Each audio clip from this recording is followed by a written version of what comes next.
แดงได้ไงขวานหน่อยขวานหน่อยขวานหน่อยขวานหน่อยขวานหน่อยโอเค ไอ้เด็กน้อยลูกเล็กเชนน่ะชื่อ ไอ้ตัวมิกออกไหม ลงมาในร่มนี่ลงมาในร่ม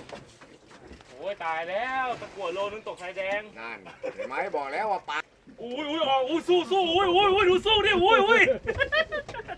เดี๋ยวตะไคร้พันขาย อาบน้ำเลย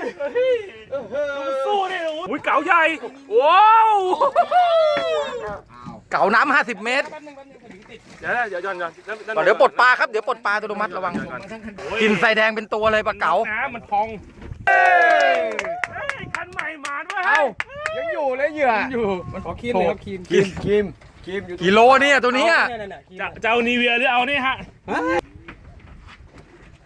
อันนี้คลิปหรือภาพนิ่งพร้อมไปก่อนคลิปหรือภาพนิ่งครับไต่นะครับตอนนี้ครับปลาเก๋าน้ำลึกนะครับตัวนี้นะฮะน้ำ50 บวกนะครับตัวนี้ได้ปลาเก๋ามาครับกับทีมงาน Let's Go Fishing Thailand นะครับก็ประสบความสำเร็จไป1 ตัว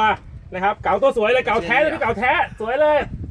เป็นไงครับโอ้ยใหญ่ โดนต่อยตาเขียวมาเลย แน่